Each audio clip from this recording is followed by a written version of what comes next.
Hello students, अब हम लोग एक क्वेश्चन देखेंगे जिसको हमें स्ट्रेन एनर्जी मेथड से सॉल्व करना है।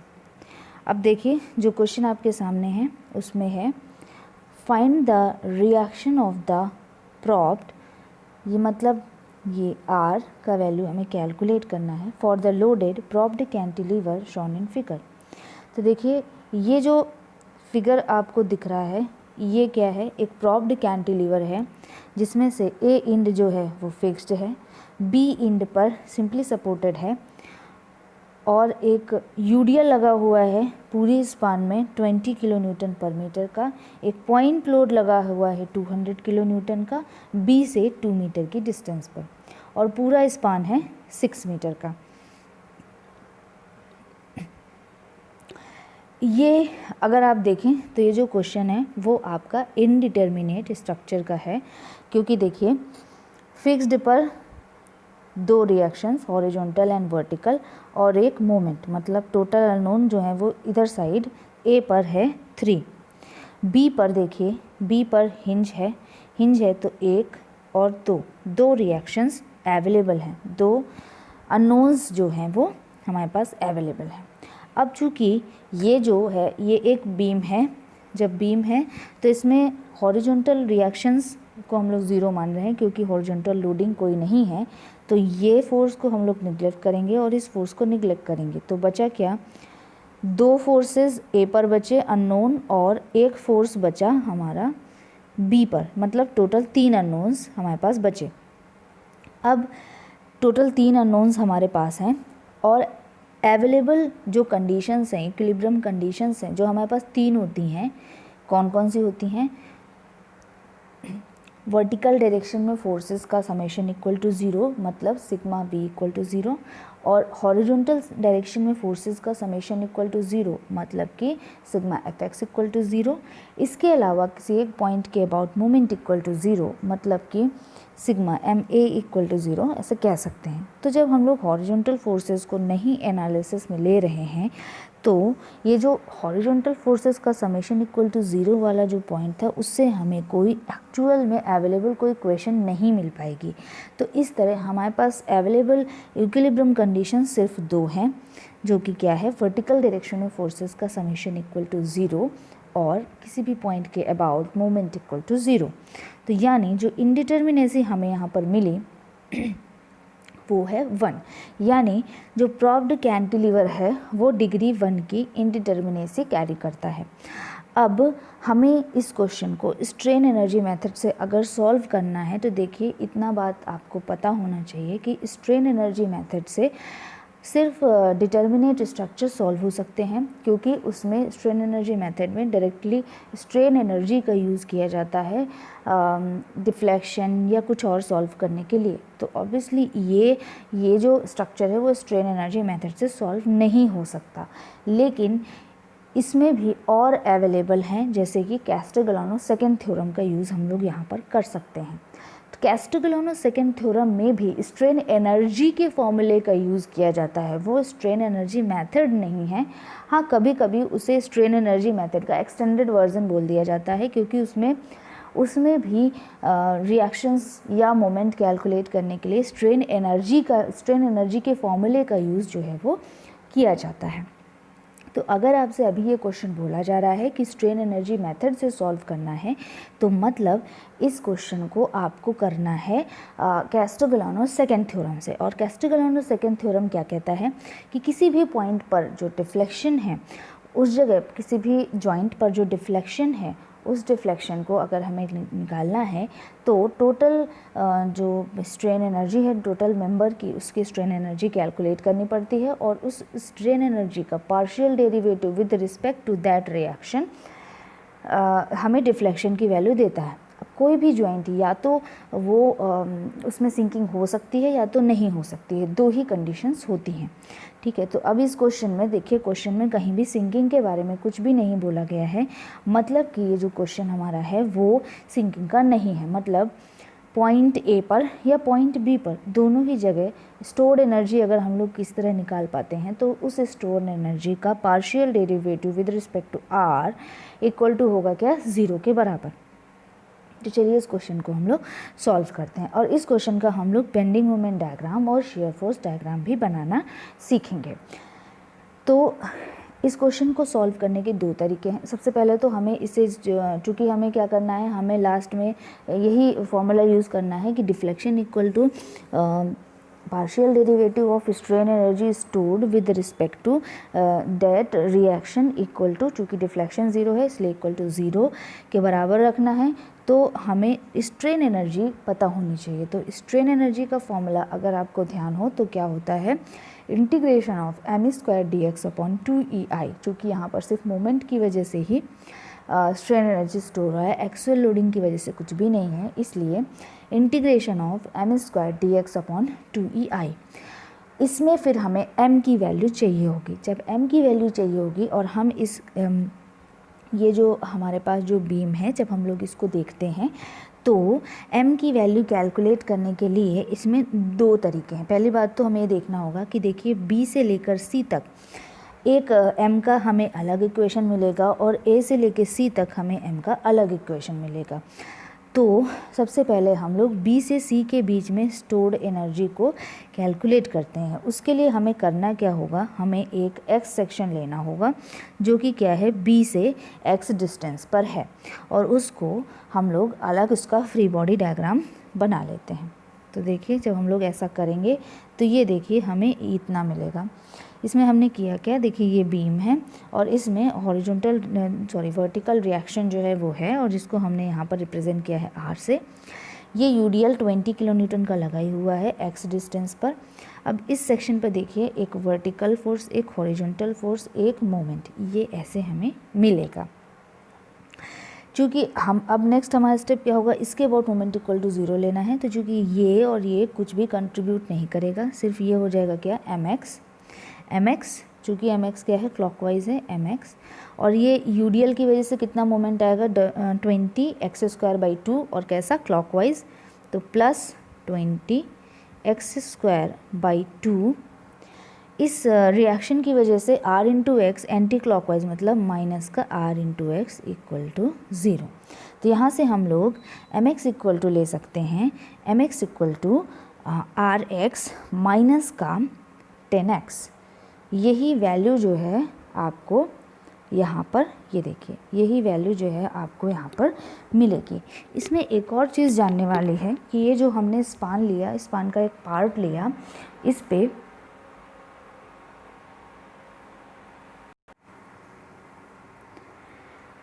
इसमें जो x की वैल्यू हमें वेरी करती हुई दिख रही है, वो कहाँ से कहाँ तक वैल्यू वेरी करेगी, ये भी इम्पॉर्टेंट है।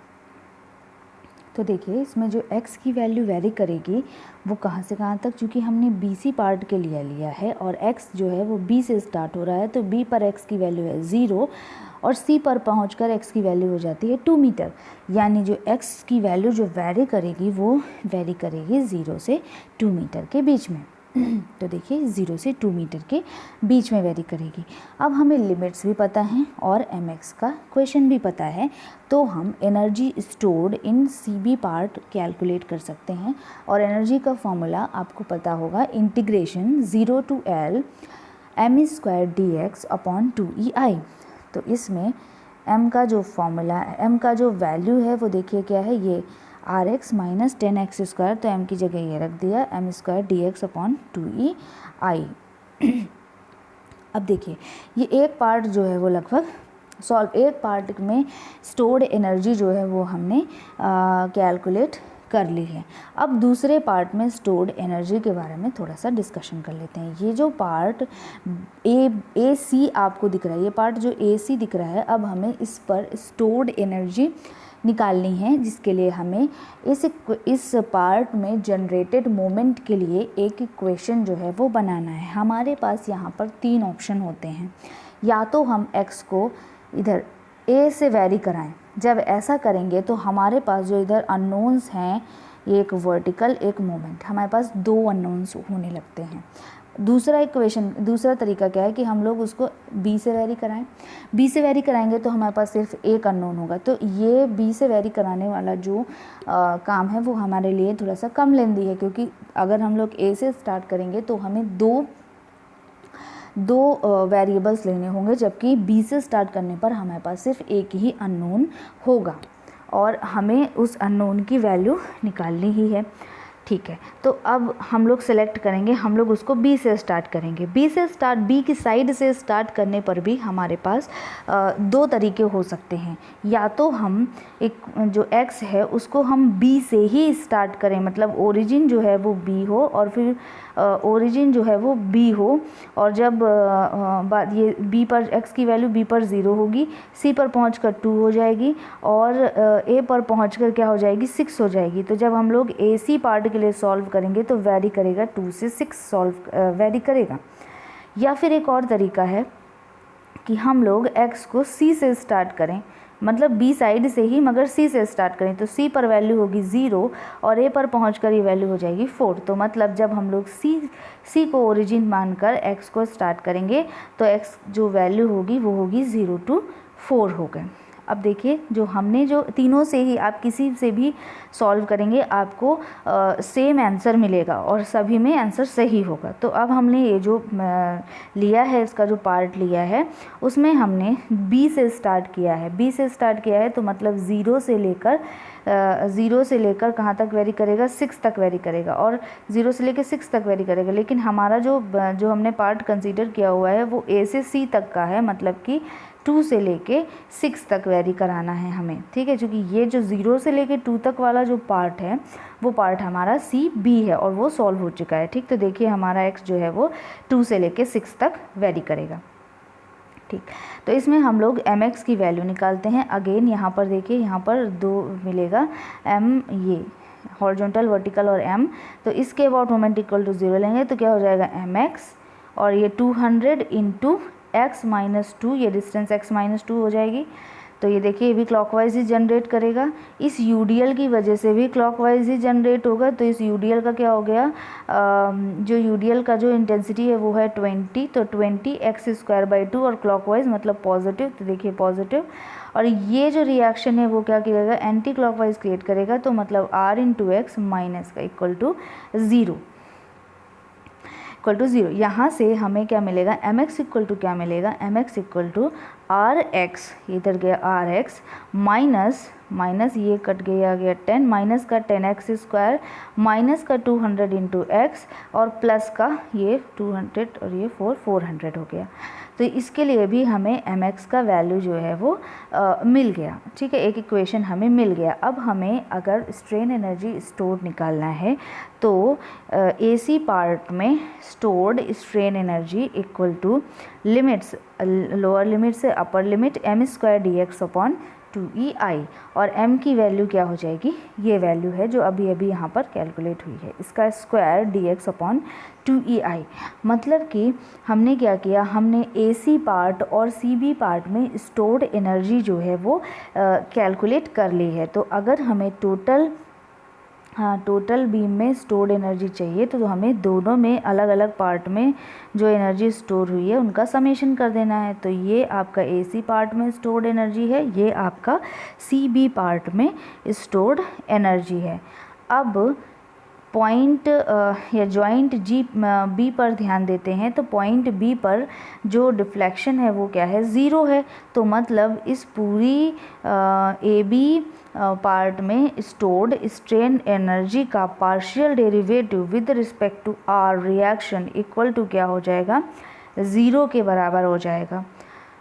अब टोटल स्ट्रेन एनर्जी जो है वो इंटीग्रेशन के फॉर्म में है, इसका इंटीग्रेशन प्लस इसका इंटीग्रेशन इक्वल टू क्या हो जाएगा 0, तो इसका पार्शियल डेरिवेटिव, फिर से वही बात है कि हम लोग अगर हमारे पास कोई ऐसा सिचुएशन आता है कि हमें पहले इंटीग्रेशन करना है फिर डिफरेंशिएशन करना है उसी पार्ट का, तो हम लोग सिंपली उसको ये भी कर सकते हैं कि पहले हम लोग उसका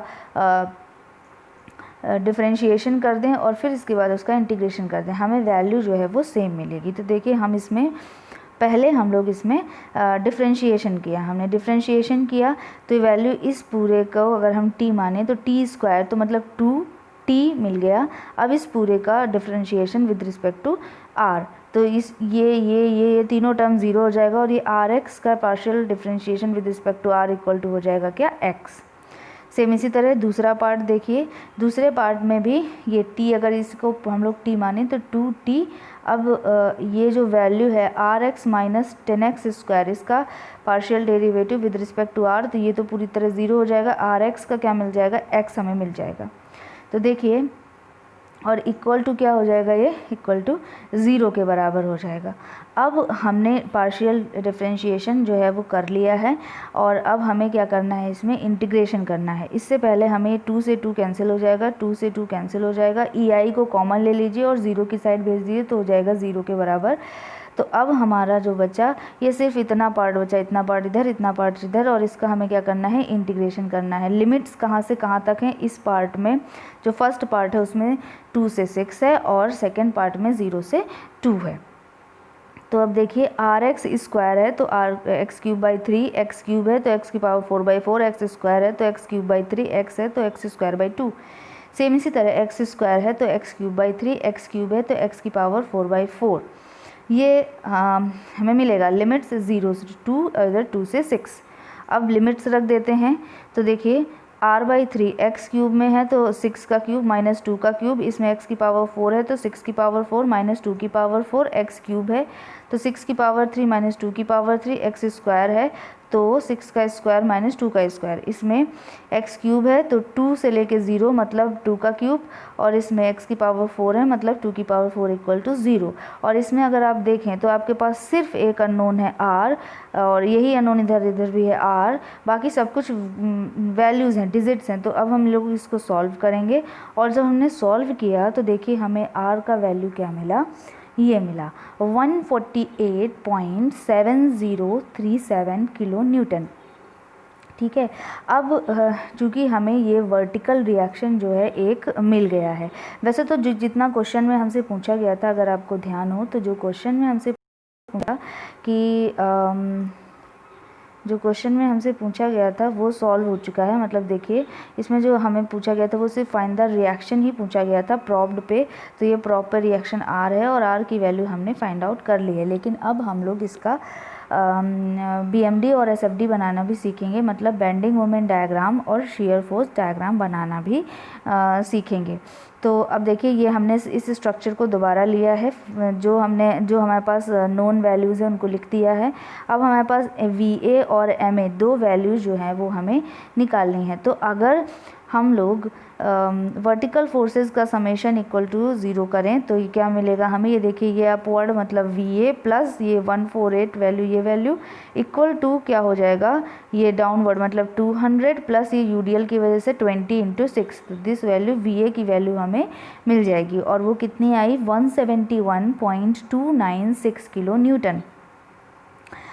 अब हमें VA का वैल्यू भी पता चल गया है, और हमें सिर्फ एक अननोन बचा हमारे पास, वो क्या है, वो है MA। तो अब हम क्या करेंगे, A के अबाउट मोमेंट इक्वल टू 0 लेंगे, तो क्या बचेगा MA clockwise plus 200 × 4 clockwise plus 20 × 6 × 6/2, ये भी क्लॉकवाइज पॉजिटिव रहेगा। अब ये माइनस, ये एंटी क्लॉकवाइज क्रिएट करेगा, तो माइनस का 148.7037 मल्टीप्लाइड बाई 6 इक्वल टू 0। ये करने पर हमें क्या मिलेगा, MA की वैल्यू मिल जाएगी, और वो कितनी मिलेगी, माइनस का देखिए, माइनस का 267.78 किलो न्यूटन। मतलब ये जो MA हमने लिया है इसका ये डायरेक्शन सही नहीं है, हमें इसका ये डायरेक्शन लेना होगा और पॉजिटिव वैल्यू लिख देंगे। तो देखिए, हमने तीनों रिएक्शंस जो हैं वो कैलकुलेट कर ली, जो हमारे पास अननोन थे, हमें सब कुछ मिल गए हैं। तो अब हम लोग शियर फोर्स बना पाएंगे। इंड मोमेंट का जो डायग्राम बनेगा वो हम लोग ज़रा देख लेते हैं, क्योंकि अब हम लोग इंड मोमेंट का डायग्राम जो है वो बना पाएंगे। इस इंड पर, ये जो B इंड है, इस इंड पर इंड मोमेंट का डायग्राम है 0, और MA A पॉइंट पर जो वैल्यू हमें मिली है वो हम लोग देख लेते हैं, माइनस का 267.7। तो देखिए, यहाँ पर जो वैल्यू हमें मिली है वो है निगेटिव है, मतलब कि देखिए, ये रूल अगर आपको ध्यान हो तो अच्छी बात है कि ऊपर साइड निगेटिव, ये पॉजिटिव, ये निगेटिव, इस तरह हम लोग ड्रॉ करते हैं। चूँकि निगेटिव है इसलिए हम लोग अपवर्ड साइड ड्रॉ करेंगे। जब हम लोग अपवर्ड साइड ड्रॉ करेंगे तो ये वैल्यू यहाँ पर ड्रॉ हो जाएगी, और यहाँ पर है 0, मतलब ये। तो ऐसे कुछ हमारा जो हमारा इंड मोमेंट डायग्राम होगा ये बनेगा ऐसे, ठीक है। अब हम लोगों को इसी का simply supported bending moment diagram बनाना है। तो देखिए हमने सेम लोडिंग को एक सिंपली सपोर्टेड बीम पर रख दिया। अब हम लोग इसका बेंडिंग मोमेंट डायग्राम बनाएंगे। तो हमें रिएक्शन चाहिए RA और RB का रिएक्शन चाहिए। तो A के अबाउट मोमेंट इक्वल टू 0 लेंगे तो हमें क्या मिलेगा, ये माइनस का RB इंटू 6 प्लस का 200 इंटू 4 प्लस का 20 इंटू 6 इंटू 3 इक्वल टू 0। तो यहाँ सर हमें RB का वैल्यू मिल जाएगा और RB का वैल्यू कितना मिलेगा, ये मिलेगा 193.33 किलो न्यूटन।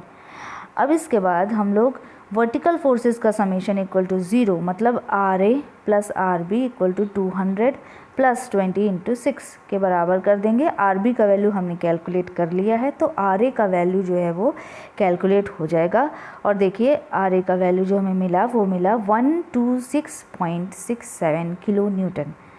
ओके, तो वैल्यूज़ हमें पता चल गई हैं। अब हमें ये इतना तो हमें नॉलेज है कि देखिए अब इसका बेंडिंग मोमेंट डायग्राम अगर बनाएंगे तो C पर हमें पॉइंट कितना मिलेगा, C पर ऑर्डिनेट जो हमें मिलेगा वो कितना मिलेगा। तो जो C पर ऑर्डिनेट मिलेगा वो क्या होगा, RA इंटू 4 माइनस का 20 इंटू 4 इंटू 2, ये वैल्यू हमें मिलेगी। तो RA की वैल्यू रखेंगे और हमने C पर ऑर्डिनेट जो है वो काउंट किया तो वो हमें मिला 346.68 किलो न्यूटन मीटर।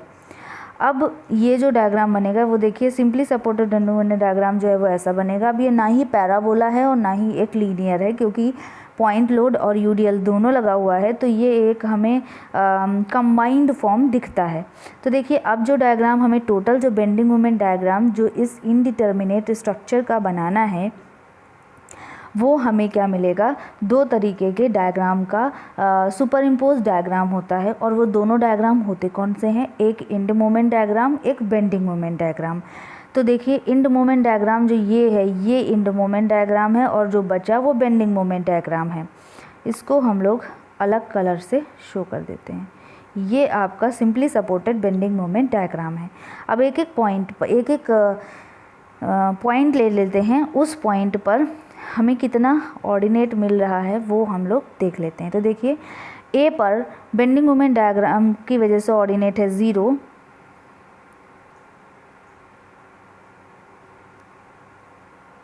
और इस UDL जो आपका जो इंड मोमेंट है उसकी वजह से क्या वैल्यू आ जाएगी 267.78।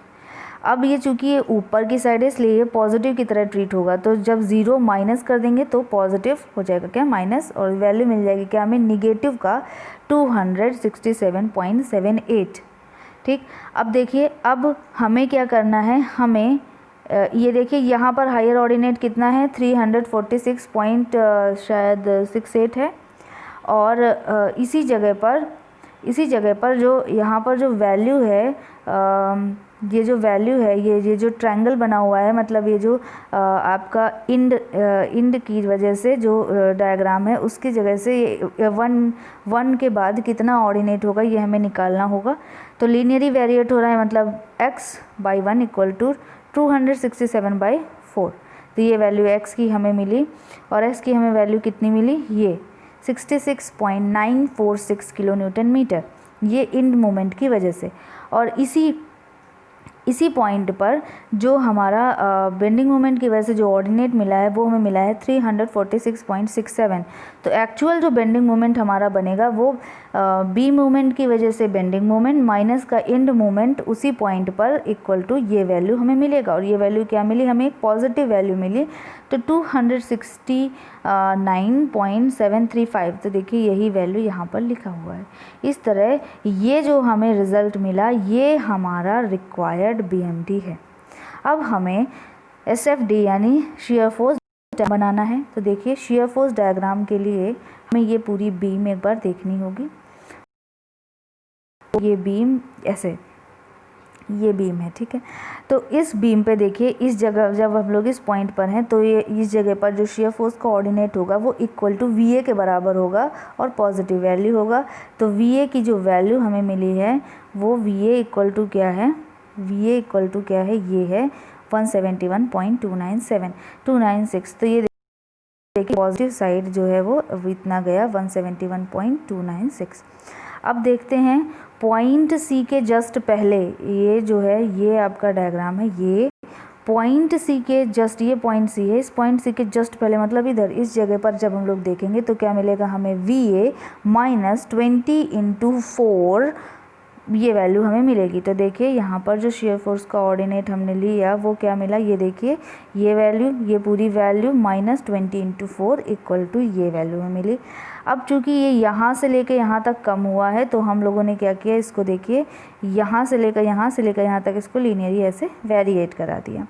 अब जैसे ही सी को जस्ट क्रॉस करता है तो एक 200 किलो न्यूटन का लोड डाउनवर्ड लगा हुआ है, मतलब कि जो वैल्यू जो शेयर फोर्स अवेलेबल है उसमें 200 का और डाउनवर्ड चला जाता है, तो वैल्यू हमें जो मिल जाती है, वैल्यू मिलती है माइनस का 108.704। तो देखिए यहाँ पर ये डायरेक्ट वैल्यू सी पॉइंट के जस्ट पहले क्या है 91 है और जस्ट बाद क्या है ये माइनस का 108.704 है। अब और आगे बढ़ते हैं तो पॉइंट बी पर, तो पॉइंट बी पर जैसे ही पहुंचते हैं तो वहां पर क्या हमें मिलता है कि जो यूडीएल है वो 2 मीटर की डिस्टेंस पर एक्स्ट्रा यूडीएल जो है वो लगा हुआ है। तो जो शेयर फोर्स पहले आया हुआ है उसमें 20 किलो न्यूटन पर मीटर का यूडीएल जो कि 2 मीटर की डिस्टेंस पे लगा हुआ है वो एक्स्ट्रा आ जाता है। तो उसको जब हम लोग कंसीडर करते हैं तो वैल्यू हमें मिलती है माइनस का 148.704 किलो न्यूटन, ये हमें वैल्यू मिलती है शेयर फोर्स बी पर। तो बी पर ये देखिए शेयर फोर्स, तो ये जो शेयर फोर्स का जो डायग्राम बनेगा ना वो कुछ ऐसा बनेगा।